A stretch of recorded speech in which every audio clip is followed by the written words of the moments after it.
So this is motivation. My name is Gabrielle. This is about use what you have to get to where you got to go. Use what you have to get to where you have to go. Meaning, use your God given limbs, your arms, your hands, your feet, your legs, and your brain, your head, and your eyes, and your ears to get to where you have to go, meaning to manifest the gifts and talents that God put into you, to manifest your multiple streams of income and to create wealth. Meaning, did you know you don't have to use your body parts? You don't have to reveal your body parts to the world. You don't have to show us your body to make money. No. Your gifts and talents don't need any help. All you have to do is pray. Ask God to show you what gifts and talents do you have? Who are you? What is your identity? Write the vision, make it plain. What do you see spiritually? What do you see? What visions are you having? What trances do you go into? What dreams are you having? Write these things down and date them. Invest in you in some notebooks, some little composition books. Those are like little notebooks. You can get them from Walmart, Dollar General. They're 50 cents, 88 cents, $1. Invest and begin to write down what you see. Use what you have. Use your limbs. If you have all your body parts, you are very full. You are fully locked and loaded. You are ready to take off. You have everything you need to manifest your identity. You have every body part you need to manifest your gifts and your talents, one thing at a time. Because it's never wise to birth forth everything at one time. That is overkill, and you will overwhelm yourself. So in your tree of manifestation, you pick one gift as the root. A root is all it takes for everything else to manifest. Pick one gift to be your root on your manifestation tree, or you can call it your streams of wealth tree or your entrepreneurship tree. You just pick one, and as you begin to manifest that one gift, all the other ones will become the trees, the limbs, the tree branches, the stems, the nests, you name it. So use what you have to get what you want. Don't use your hands to steal from people and rob from them to get what you so want and need. That's going to desperate measures just to get $1. Don't use your feet and hands to beat up people, to take things from them because you have a need. That is going to the wrong, bad, evil, wicked, desperate measures to get what you want. Using what you have the evil, wrong, bad way to get something that not even belonging to you. You don't have to reveal your body parts, just to do modeling, or you don't have to go the stripper way. You don't have to do these kind of things. You don't have to go to extreme measures, desperate measures that go against your identity, that will distort and contaminate your gifts. You don't have to do those kind of things just to get what you want. Do you know there's plenty of entrepreneurs who have created wealth and still create wealth while they sleep, that never ever got naked or sold their body, or never ever revealed their body parts? No. Money does not need you to be naked. It just needs you to manifest your gift, begin to walk, manifest that gift. So instead of using your hand, instead of you trying to use your hands to rob somebody or take something from somebody, or to jump on somebody and take it from, instead of you using your feet to go to rob a bank or rob a store because you feel like you need the money and you need a piece of change and you're willing to do something strange, don't do those things. So instead of doing that, actually begin to learn how to discipline your hands and your body parts to do what's good. Go get you them notebooks, some composition books, invest in those, get you 3 or 4 of them, and begin to write down your vision, write down your gifts as you hear it in your spirit. Pray, and ask for clarity, ask for knowledge, ask for your eyes to be open, ask for your ears to be open to hear and listen and comprehend, ask for your mind to be open to comprehend your identity, and begin to write down the gifts you hear. Because anything that you love to do naturally, that you just flow in it, what is it that even if you didn't make money off of it, you flow in it naturally? That's your wealth. That's where your wealth is at. What are the things, because we all have more than one things. Think about it. Sit down. Take time and discipline your mind to sit still every day and think on it. What is it, whether since you was a little boy or little girl, what is it that you can remember or that you notice about yourself is a magnet for you? What is it? Are you someone that loves to write? You could just write and you just flow in poetry. You know how to create poetry. Do you have books in you? Everybody has books in them. What do you want to share with the world that you're healed and delivered from? What do you want to share with others as a testimony about your life? Write it down. Write the vision, make it plain. What have you been through? Begin to write. See, use your hands to write down the truth about what you've been through. See, are you a person that you love to journal stuff? You love to write. You get pleasure off that. It gives you joy. It's a magnet to you. You got notebooks and notebooks. You may be an author, producer, and an executive producer. You might be someone that is very wealthy, going to be very wealthy in writing and producing your own books. So you need to get to going. Use what you have, your hands, to manifest your gifts, your identity. So that's very important. This is motivation. I come to motivate you. This is motivation. You know, use your body to be the example as a male or female of what it looks like to dress nicely. Meaning, I don't have to show you my body parts. This is what it looks like to dress. You can still make a fashion statement with clothes on. You can be the example of this is what a virtuous lady looks like. This is what a virtuous man is. See? It's okay to be different. It's okay to be pure and authentic in your gifts and talents. So, but it is not okay for you to try to pervert your gifts and talents that God gave you. It's not okay for you to pervert that and short sell yourself and clearance rack your gifts and your talents. Don't clearance rack and discount your gifts and your talents by trying to be like what you see in the world.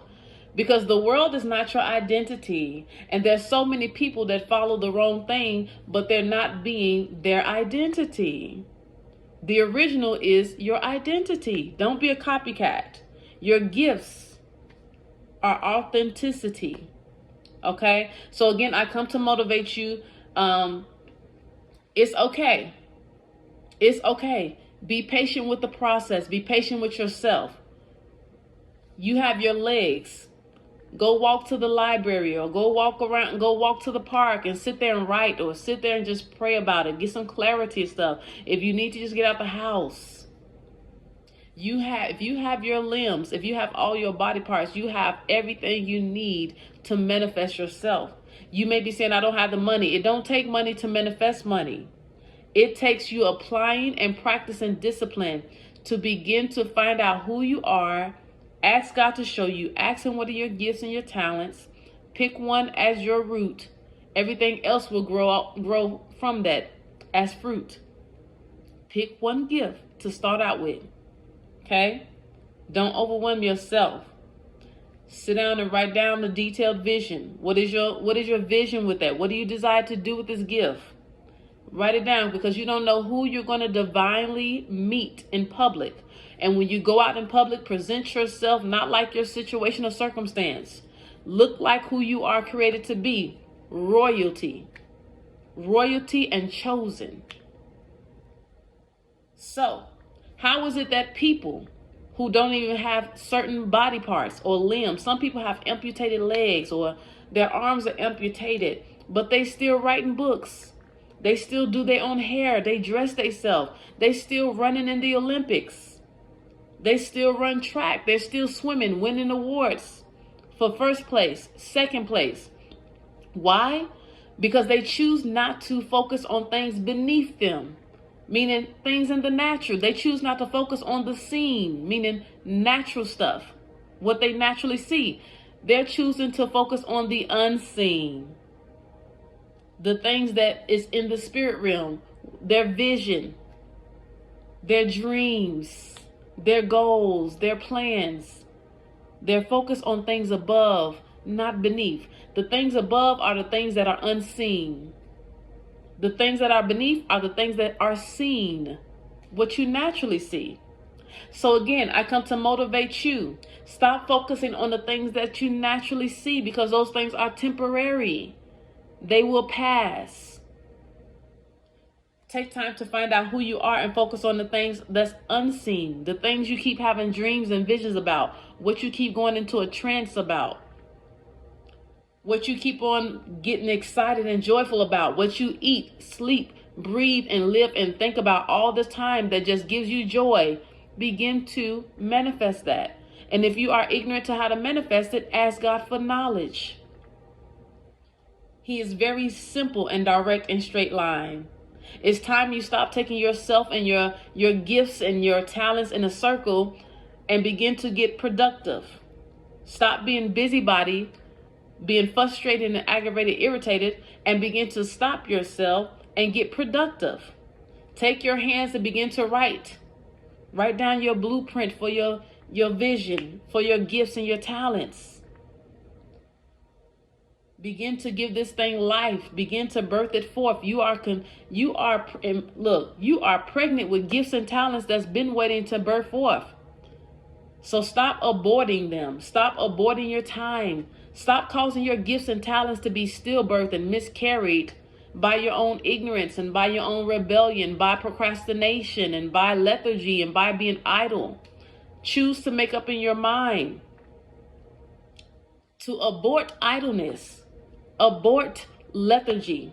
Abort procrastination and slothfulness. Abort every excuse and justification. Get like Nike and do it. Get like Nike and do it. Okay? So you got to do what it takes for your gifts to birth forth. If that means you need to get up and start walking around because you may be overweight, whatever the issue is. If you need to get up and start exercising, start stretching, pray. Let God lead you. He is perfect. Do what it takes. You don't need money to manifest money. You are the money. It's in you. It's waiting to manifest out of your gifts. Through your application, through your knowledge, through you getting knowledge, and through you practicing and applying yourself. Faith without works is dead. You can have them visions all day, them trances all day, them dreams all day, and you can even write it down. But if you don't start putting forth some works, meaning apply yourself, start moving, doing something. And you can't do something if you're just idle, sitting there like a lump on a log. If you're just going to sit there and let time go past, you can't get back your time. So you have to apply yourself some way. Go buy you some notebooks and compositions. Write down your vision, because you don't know when you go out there to the store, when you go outside, it may be an entrepreneur out there smoking a cigarette, talking, and they may say something to you and connect and to be divinely connected to you. And they may ask you, well, what's your vision? Let me see your blueprint. Let me see your rough draft of your book. So use what you have. Use your body parts. It is shame on us when we physically have all our body parts, but we function in life like we're amputated, like we're a vegetable. You don't have to do that. You physically have your body parts. To those of you that have your arms, your feet, your knees, your mind, your brain still, you have everything you need. You're locked and loaded to manifest every gift within you, starting with one gift as the root. The other gifts will be the fruit. So there's no excuse or justification for you. Get you that notebook, write it, have faith. Begin to look online to stuff. If you have a cell phone or a laptop, whatever electronic you have, if you're able to go to the library, go to the library and do your research. Get online. They let you do it for free. Get you a library card. They may charge you $5 or $1 for a library card. Invest in your identity. Begin to invest in your gifts. Do your research. Look online. Sometimes there are people that are looking to publish a book to get you started, and then you pay them a certain percentage afterwards. Begin to do your research. Look at other people who are at where you desire to be, who may have the same gift or talent you have. Listen to their stories. Okay? Begin to look up faith scriptures. Faith scriptures. If you're struggling with faith and believing, then feed your faith. Maximize your faith. Listen to faith sermons. Do what it takes so your gifts will no longer be aborted. So your gifts and talents will no longer be stagnated or miscarried. It's time for you this time to have a full-term birthing of your gifts and your talents. And you cannot do that if you won't use what you have, your body parts, your arms, your mind, your brain cells, your thoughts and your legs and your feet, to manifest them. You have to. You are impregnated with so many gifts and talents. Pick one. Don't overwhelm yourself. Then the other ones will begin to blossom themselves. Just pick one as the root. Everything else will be the fruit on your entrepreneurship tree. All right? So I just came to motivate you. This was use what you have to manifest. To manifest yourself. Use what you have. There's so many people who don't have an arm, who are amputated somewhere in their body, even with their brain, don't even have their whole skull, but they still dress themselves. They still run in the Olympics. They still do their own hair. They still write their own books. They have their own fashion line. They have their own clothing line. They are a supervisor at their own job. They have their singing career. How are they doing this? They're not making excuses or justifications. They mentally first started to stay focused on the unseen, things above, no longer the things seen, things in the natural. They wasn't focused on their amputated leg. They wasn't focused on their foot, their amputated foot, or their amputated arm. They wasn't focused on them having half of a skull. They did not let temporary things keep them from manifesting things abundantly. So this motivation is to encourage you, and myself too. Use what you have before you, while you have it, to manifest the things within you, your gifts and your talents. No excuses, no justifications, no more woe is me, no more blaming your parents for not leaving you an inheritance and doing their part, not being accountable and not being responsible. No more blame game, no more self-pity, no more. No more, but more application, more faith, more works, more writing, more research, more knowledge. All right? So, use what you have to get to where you got to go, to get what you need, to get your heart's desire. You have them gifts and talents in you for a reason. And it's not for you to depend on the government system. It's not for you to depend on your neighbor. It's not for you to depend on someone else or your spouse. It's not for you to depend on your homeboys or your homegirls. It's not for you to depend on welfare, Medicaid, or Section 8. It's not for you to depend on the college grants and stuff like that. No, your gifts and your talents will make college grants look like a penny. Use what you have. Use your gifts and talents to manifest and get what you need and desire. Your gifts and talents are not just sitting there for you to depend on a stimulus check. No. Your gifts or talents are there for you to birth them forth, to give birth to them. And you feed your gifts and talents by applying yourself. You feed your gifts and talents and you nurture them by applying yourself. You give them life by giving them what they need, your application. They need your applications. Your gifts and talents need you to apply yourself. Start from where you're at, meaning you don't need money to manifest the money. The gifts and talents are the money. Your wealth is in your gifts and talents. Your gifts will make room for you, but they can't make room for you if you keep aborting them through excuses and justifications and idleness and lethargy and slothfulness and procrastination and woe is me and blame game and envy and jealousy of others who are still choosing to do what you refuse to do and you have body parts in all your limbs, and some of them don't have none of their limbs or half of their limbs, and they're doing and manifesting what you have yet to choose to apply yourself and do. Manifest you. This is your time. New beginnings, new start. This is your time. All right? Use what you have to manifest you.